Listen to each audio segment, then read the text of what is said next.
فلسفے کے علاوہ ایک اصطلاح آپ کے سامنے میں نے بیان کی تھی، ورلڈ ویو۔ ہر شخص کا ایک کائناتی تصور ہے۔ جرمنی زبان کی ایک اصطلاح ہے ویلٹن شوانگ، نظریہ، تصور کائنات کے بارے میں بحثیت مجموعی۔ تو یوں سمجھیے کہ قرآن کا ویلٹن شوانگ کیا ہے، قرآن نے ورلڈ ویو کیا دیا ہے، قرآن ان حقائق کو کس طور سے بیان کرتا ہے، اس کو میں نے کل بھی بیان کیا تھا، آج پھر اعادہ کر رہا ہوں بعض چیزوں کے اضافے کے ساتھ۔ نمبر ایک، یہ کائنات، اس لیے کہ دیکھیے ہر انسان جیسے ہی آنکھ کھولتا ہے یہ کائنات اس کے سامنے ہے، یہ یونیورس ہے۔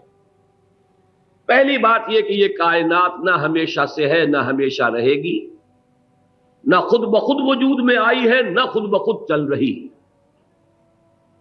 دوسری بات، ایک ذات ایسی ہے جو ہمیشہ سے ہے ہمیشہ رہے گی، وہی اس کائنات کی خالق ہے، وہی مدبر ہے۔ یہ کائنات اس کے پیدا کیے پیدا ہوئی ہے، اس کے چلائے چل رہی ہے۔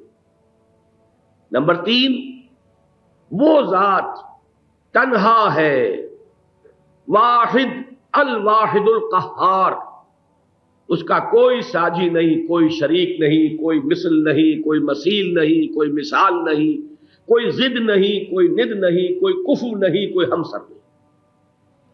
نمبر پانچ، تمام کمالات اور محاسن اس کی ذات میں بتمام و کمال موجود ہے۔ لہ الاسماء الحسنی، قدرت ایک اعلیٰ قدر ہے تو وہ علی کل شیء قدیر ہے، علم ایک اعلیٰ قدر ہے تو وہ بے کل شیء علیم ہے، حیات ایک اعلیٰ قدر ہے تو وہ الحی القیوم ہے، اور ایسا اس کی زندگی کا عالم یہ ہے کہ لا تاخذہ سنۃ ولا نوم۔ ہماری زندگی جو ہے اس کے ساتھ تو 100 طرح کے ذوف ہیں، نیند آ جاتی ہے، تکان آ جاتی ہے، اونگ آ جاتی ہے، اس کی حیات ایسی کامل حیات ہے جس میں کہیں کوئی ذوف نہیں، احتیاج نہیں، کبھی نیند کا سوال نہیں، کبھی اونگنے کا سوال۔